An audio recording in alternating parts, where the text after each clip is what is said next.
अस्सलामु अलैकुम दोस्तों, सबसे पहले अल्लाह ने हजरत नूह अलैहिस्सलाम को अपनी कौम की तरफ नबी बनाकर भेजा।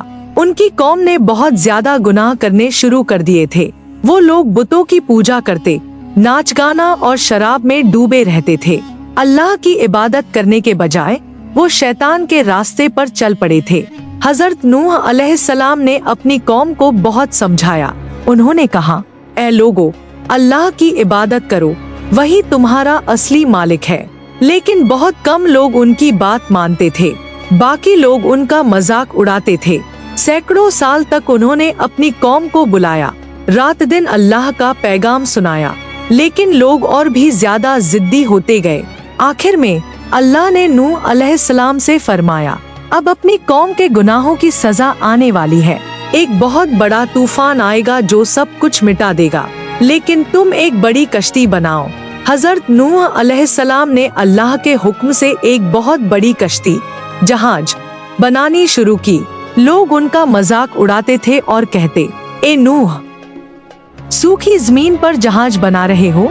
लेकिन नूह अलैहिस्सलाम चुपचाप काम करते रहे। आखिरकार जब कश्ती तैयार हो गई, अल्लाह ने हुक्म दिया, हर जानवर का एक जोड़ा उस कश्ती में ले लो और अपने घर वालों व ईमान वालों को भी साथ ले लो।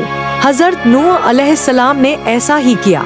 उन्होंने हर जानवर, गाय, बकरा, शेर, चिड़िया, बिल्ली, सबके जोड़े कश्ती में बिठा दिए। जो लोग ईमान लाए थे वो भी कश्ती में सवार हो गए।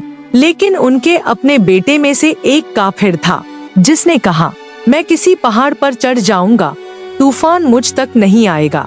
नूह अलैहिस्सलाम ने उसे पुकारा, बेटे, सवार हो जा, अल्लाह के हुक्म से बचने की कोई जगह नहीं।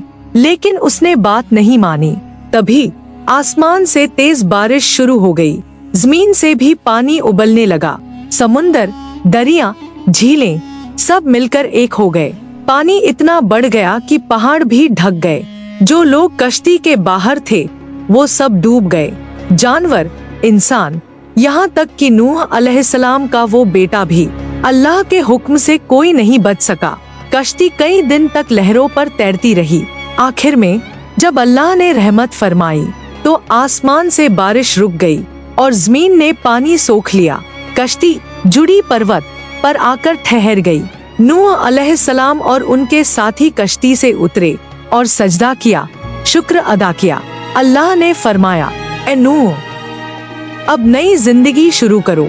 तुम्हारे साथ जो है उन्हीं से इंसानियत की नस्ल फिर से बढ़ेगी।